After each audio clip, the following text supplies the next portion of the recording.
Scammers are using social media to push cryptocurrency rackets? Tell us something we did not know already. Even so, the European Consumer Organization and 9 of its member organizations have issued a stark warning to European authorities about the misleading promotion of cryptocurrencies on leading social media platforms.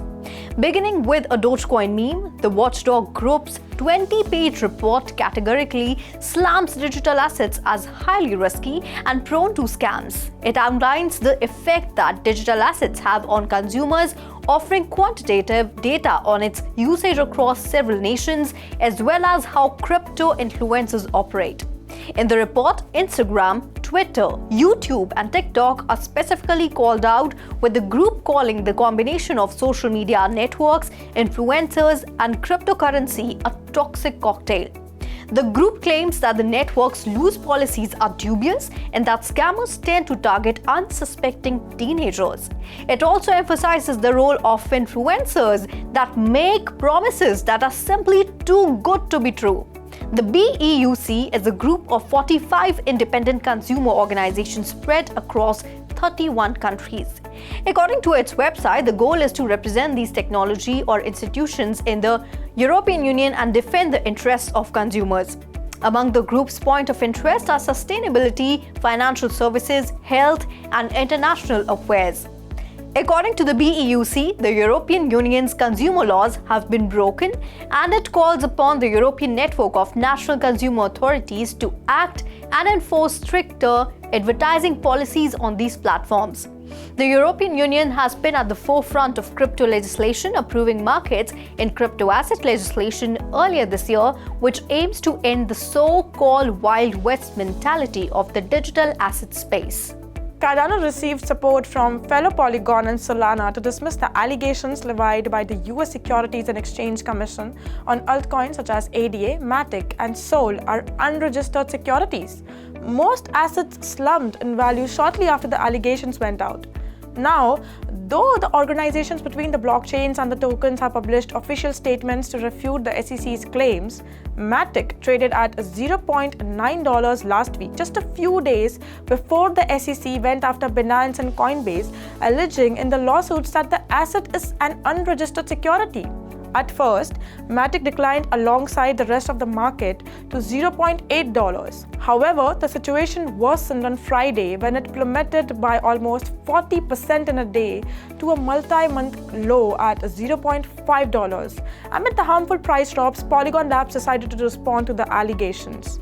The organization said the Polygon blockchain was developed outside the US, deployed outside the US, and focused to this day on the global community that supports the network. SOL's performance was quite similar to MATIC, given that it was also alleged to be an unregistered security.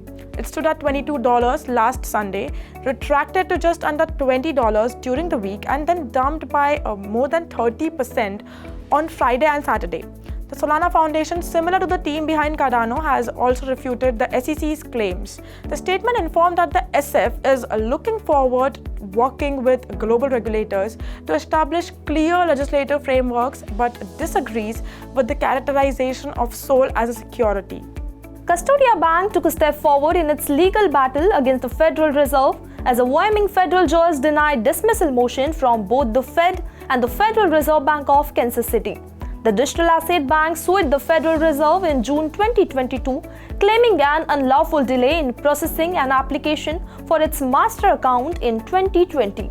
Kathleen Long, a former executive at Morgan Stanley and an early proponent of Bitcoin, founded the bank to provide account services for crypto companies and serve as a bridge to the United States dollar. The Federal Reserve's latest motion to dismiss Custodia Bank's lawsuit was once again rejected. We are pleased that the Fed's attempt to provide itself a veto over state banking chartering decision will now be tested in federal court. Nathan Miller, a spokesperson from Custodia Bank, told Cointelegraph in a statement. Custodia submitted an application for a Federal Reserve master account in October 2020. The application, if granted, would enable the bank to use the Federal Reserve's payment system, the FedWire network, which processed over 196 million transactions last year.